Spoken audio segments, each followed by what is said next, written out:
Hey everybody, Jeff here, and as you can see, we have someone else with us. There we go. Dale, how's it going? Oh, it's going pretty good. So we decided on this video that both of us had gotten these albums in the mail at around the same time, and we figured we would just kill two birds with one stone, and we would both tell everybody about these albums and our experiences with them. And yeah, so that's what we're here for. So tell us what we're here for, Dale. Who are we talking about? What are we talking about? We're talking about brand new reissues of the first two Bloodgood albums, the self-titled Bloodgood and Detonation. Ooh. And yeah, so Bloodgood. I don't know, Jeff. Where did you come in with Bloodgood? I came in on the second one, Detonation, and so I know that one a little bit better. But I still like that first one an awful lot. Well, it's kind of a funny little story. So back in the day, before this one came out, I was hanging out with some friends who played in a band, in a Christian covers band at the time. So this would have been right before the album came out. When did I meet them? I guess in 85-ish. And they were just a local band called Risen Rock, and they played covers by Striper and Philadelphia and bands like that, Daniel Band, lots of stuff like that. This is in the early days of Christian rock. Well, I remember one time I was at band practice at their house, and the bass player came in and said something about so-and-so. I forget the whole story, but either a friend told him or he saw some kind of an ad for some new band that looks like they might be pretty good. I think their name is like Good Blood or something. So it was only a couple months later that we discovered it was actually Bloodgood. And yeah, we had discovered this album, I guess, when it came out. Yeah, so I discovered this when it first came out, and it was instantly fall in love with it. This was back in the day when there wasn't a whole lot of this kind of music around. There was, we had the Stripers, and we had this was the beginning of all of that band. So, and this became my wife's favorite album and just one of our favorite albums of all time. So, yeah, it's great. And for those of you who haven't seen it yet, look at that. Oh wow, yeah, that is spectacular. It is a brilliant album, brilliant job on the vinyl. And we want to give props to our buddy Scott, who did the layout stuff. Now, there's not a whole lot of change with the original, but if you notice how brighter the blood is. Oh yeah, it seems to pop more to me. Oh my goodness, it's a bloody good show. Yeah, not a whole lot of change there, but this is, as maybe you don't know, is a gatefold. Lyrics and pictures from that time. And I guess you want to show you got the yeah, we got and then of course we've got the back. Oh yeah. And yeah, very very nice job. I like the fact that he moved the picture from the back of the album to the gatefold. And look how young those guys look. It's just funny because oh my gosh, you see them now. These, I mean, they're still putting it together, and it's just we're all getting old. But yeah, it's got a poster. Show us the poster there. Yeah, so if you can get back far enough to see it, because that's what I'm trying to do. It is, and I'm on a leash here. It's 24 by 24, which doesn't sound big, but when you try to go pull it out, it's huge. Big. It is huge. Yeah, look at that. Great job with this. Love that big Bloodgood logo right there. And it makes me want to start hanging posters again on my wall.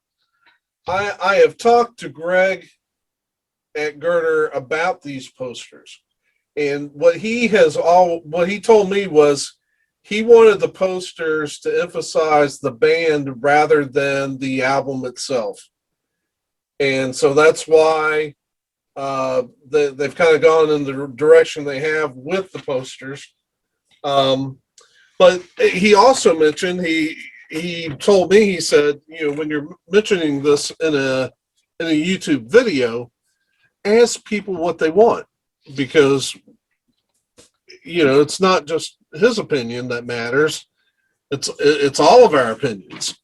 And so he would definitely listen to feedback. You know, to me, I think the project itself probably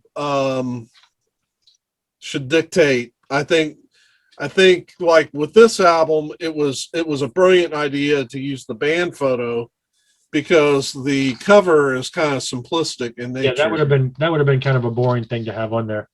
Right. Whereas you might look at things a little differently when you start talking about detonation. Oh yeah, yeah. The other thing, I guess one other thing I wouldn't mind seeing on the poster, because I'm thinking back to even the most recent Bloodgood album where they put the poster in, which is magnificent change of cover and everything. But so I do love the band over the cover. That I definitely am agreeing there. I would love to see some of the collage ideas we've seen like live pictures. I always as a kid loved getting posters by bands that had live shots on them. Like I have the giant Iron Maiden posters that had all these live shots. I love live shots. So that would be cool if they could get some live shots from the era. And that would be cool. They could bring us into Detonation, because so this was their second album. And while this would make an amazing poster, I agree. In here, we do have a collage that includes some live shots. So can you imagine some of that on a poster? You know, some of those live shots on there, that'd be cool. Oh yeah. Now see, I saw them during this concert, and I took some live shots, and I think they came out really well. So yeah, it was a great time for the band. They had awesome looking stage show. They had awesome costumes. They had awesome drum set. As a drummer, they had big drums anyway. So, but yeah, so here we go. We got the second album, Detonation, and this is where you came in. So what can you tell me about that? Yeah, so for me, let me look at this track listing. Yeah, well, first of all, let me say my shout out to my buddy Steve Miller, not the Steve Miller, but a buddy of mine who plays keyboards in Lexington. He bought this on cassette. So think about this cover on a cassette. And so the artwork immediately grabbed me, and I wasn't that deep into metal at the time. And so I'm thinking this band looks great. This album, and it was at least as hard as Striper, if not harder. And some of the songs really grabbed me, especially songs like Self-Destruction and Eat the Flesh, well, Holy Fire, this whole thing, Crucified, The Messiah. This is just a brilliant album. So yeah, I was definitely sucked in and a fan just as soon as I heard this album. And I know we totally blew past the talking about the songs in the second one. So, but in the order that you found them, at least you found the second, then I assume you went back and eventually got the first. So yeah, I want to say that I may have even have had most of their discography before I even got my hands on a reissue of the first album. Oh wow. Because I just don't remember. I just don't remember having an opportunity to pick that up in the 90s. So it would have been after 2000 when I picked up the first one. And then I listened to the first one, and there's some great songs on that, like oh my goodness, like with the opening track. What was that? Except the Lamb. Except the Lamb. Yeah. And that haunting, What's Following the Grave. Oh yeah. Brilliant song. Black Snake. Just some great stuff. And so I was thinking, where have you been all my life? Yeah, and then you get like another great album. Yeah, you get in like stuff like Killing the Beast, Black Snake. I mean, these guys are borderline thrashing it out at this point. I mean, it's I remember I relay a story. A friend of mine at the time when this album was out, he went in the hospital for, I think, kidney stones. One of those stones that you pass that causes a lot of pain, kidney or it might have been, yeah, whatever, when you pass them. But he was in the hospital listening to this on his Walkman back in the days when we had cassettes and Walkmans. And he told me the story that it was Killing the Beast came on. And he said it was like God's presence was there, and he felt this flush come over his body, and then he passed the stone during that song. And so he said, "Oh wow!" He said that song just killed the beast right out of him. Just took it. He said it was a moving situation. So I just remember that story because he laid on my living room for hours on the floor in pain before he finally went to the hospital. And then he passed the stone listening to Bloodgood. So this album was because at the time this came out, there weren't a whole lot of bands in this genre. So, Christian metal was just starting out. And yeah, these guys were one of the ones that we all loved.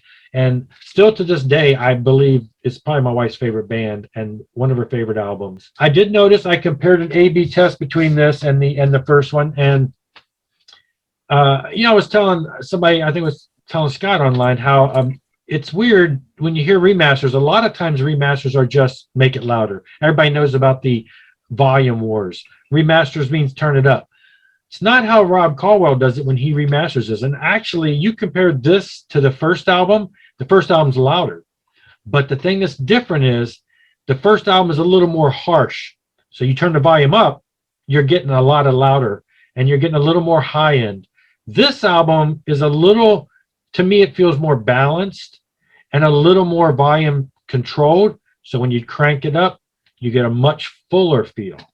And I noticed that when I did a quick A/B test of Accept the Lamb, because Accept the Lamb, with the vocals that first started off, it can be very abrasive because of his vocal styles. And when it starts off the acapella like that, when you bring the overall volume down a little bit, and then you turn the volume up, it was, not only is it a beautiful album, but it actually ends up, it sounds really good. And I've noticed that a lot about when I do A/B tests on some of his stuff, because you expect it to be louder, and then it's not. But when you turn it louder, it makes a big difference. So yeah, these are great. I have OG pressings, but I am so happy to have these. And getting back to this one with me, I guess I saw them at Cornerstone is when I saw them in '87. So it was around the time this came out. And I do remember I was trying to go to Cornerstone and not be a fanboy. I'm not going to get all giddy and run up. And so I saw David and Les. No, it was David and Michael Bloodgood and his wife coming through the place where the booths were. And then they went over to the Bloodgood booth. And I just remember standing there. And people were running up, "Oh, can we get your autograph?" And I'm like, look at these fanboy kids.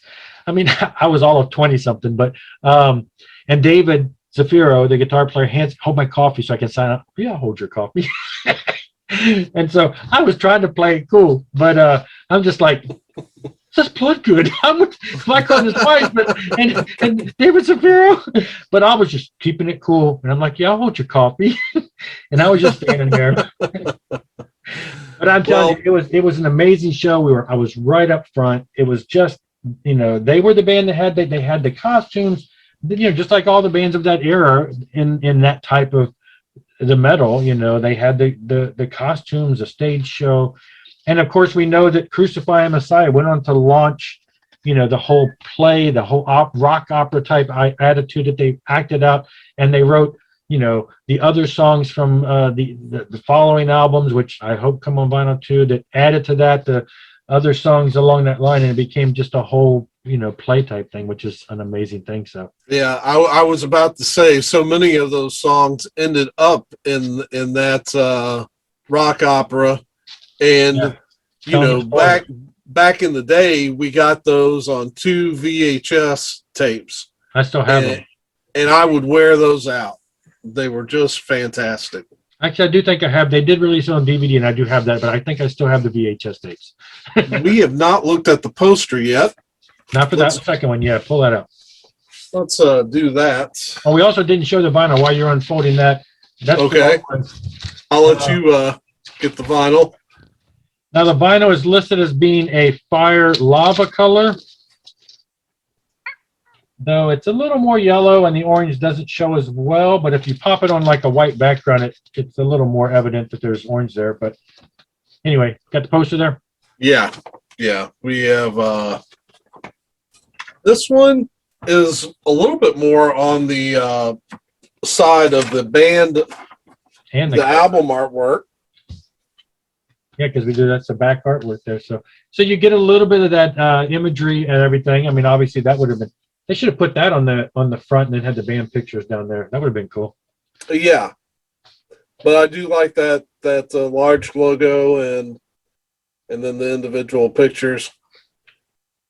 So they are doing a nice job with these posters that they're putting in the albums these days. So do we remember what these? I know they're limited run vinyls. Do we remember what they were limited to? No, I don't. All the limited run vinyls tend to be usually under 200, 150, 200. I think some of them have been maybe up to 300. Is that, if I'm remembering correctly? I don't know. Yeah. There's been so many of them that it's hard to tell. Just great to have them back. And of course, they were reissued. They did reissue these on CD, last year before last. So for those people who don't buy the vinyl, you got the Legends remaster of that. So. Oh, wow. This actually was by the band a couple years ago, special edition. So, yeah. So for people who are Bloodgood fans, you have the option now of having amazing CD versions, and now most excellent, beautiful looking vinyl editions. Right. And so even though OG copies of the first two albums are out there, I really recommend these new versions. Yeah, I know some people are a stickler for, they want to go OG, and I guess for a collector, I mean, obviously I got them, but they're, I think sound-wise, like I say, when I did an A-B comparison, you can crank the new albums and you don't get that. Sometimes you crank albums that are a little more high-end, trebly, tinny from the 80s, you kind of get that harshness. Kind of becomes like a hearing fatigue after a while. I think these have a more warm feel, and when you crank them up, it's just, you get the power without the fatigue that can come with that sometimes. So I think that's when you remaster stuff and you kind of fix some of that and not just turn it up, that it becomes a real positive. And so these have been done, and they sound so warm on these color vinyl releases. So now we await the Metal Missionaries project. Yep. So Metal Missionaries is next. That's went up for a pre-order, and then we can only hope that they continue on. And so. One thing that has to be said about Bloodgood is they have been an incredibly consistent band.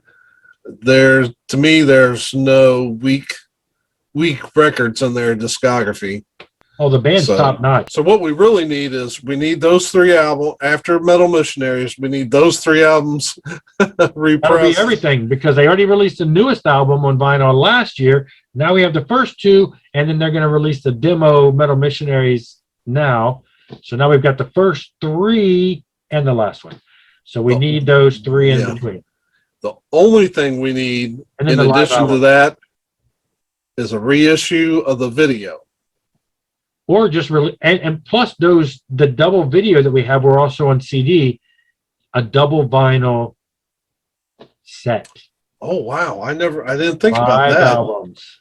That would be awesome too. For those who don't know, here's what we're talking about: Alive in America,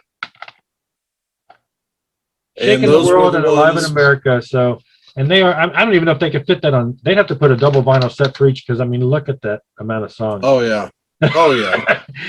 I mean, this was released as 2 VHS tapes, a double VHS release. So, yeah, they would have to, all stand together. Is the one we were talking about. That's a little different. It's a little different, but it's still outstanding. And we already had reissues on CD of Rock in a Hard Place before and Out of the Darkness. This one is probably one of my all-time favorites. So yeah, I hope. Now, which cover do you think they should do for Out of the Darkness? The original? That's a tough call. That one. I like the original, but this one is this is a total redo, total revamp.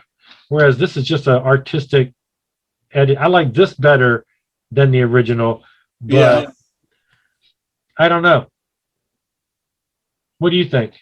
The other one was just kind of, it had the look metallic wings or whatever. And Yeah, the original one, I don't know if it's that great of a cover, or if there's just sentimental feelings about it. I think it's sentimental feelings, and yeah, I wouldn't mind seeing that, I guess. But I know they were trying to update these things a little. Right. You can see this one is just a little less shadowy and three-dimensional looking. It's kind of flat. Yeah. We are totally off topic. We're in a whole discography of Bloodgood here. That's what happens when you get band albums from a band that you just have loved for decades, and you see them getting some new love. And I hope everybody goes out and buys these. And I think we probably shouldn't ramble on anymore and become fanboys of Bloodgood. But yeah, one day we're going to have the entire discography on vinyl. These things should have sell out just like that, because Bloodgood is up there with Stryper. They just didn't get, I don't think they got the attention in the mainstream as much. But if you like Stryper, you should check out Bloodgood. They are just an amazing band. Live, absolutely, for sure, too. All right, well, anything else to say before we wrap this up then? No, except that it was good to do a video with you. Yeah, this is our first collaboration. And the reason I think we kind of did this is because, well, we both got these in. But I know when it comes to the vinyl community, only a handful of us probably bought these, and we show these. So we figured, hey, let's show them together, reminisce about some of the stories. We could have had Scott Waters. We could have drug him on here, and he did all the, a lot of the pictures. But he talks enough on his videos. He don't need to be on our videos. We love you, Scott. You're doing a great job. Thanks so much. He keeps us all informed on all the great stuff too. So, but yeah, this was fun. We should maybe do this again sometime. I'm sure the ability will arise with other future releases. So, oh yeah, the limited run vinyls just continue to come. They continue to come. Yeah, no stopping the limited run vinyl train. Yeah. All right. Well, thanks everybody for watching. Hopefully you picked up your copy of Bloodgood. If not, check them out and show some support for these bands that are being reissued on these labels that are reissuing them. And we want to thank all the people, Girder Music for these, Retroactive Records for what they do, and Rocks Records, because between the three of them, you have limited run vinyl and this kind of goodies that are coming out. And of course, we don't want to forget Scott's No Life Till Metal. He also releases a lot of great stuff on limited type vinyl too. Limited releases, great stuff. All right, then I guess we will end here, and we will see you all later. And thanks for watching. Peace. Peace. Later.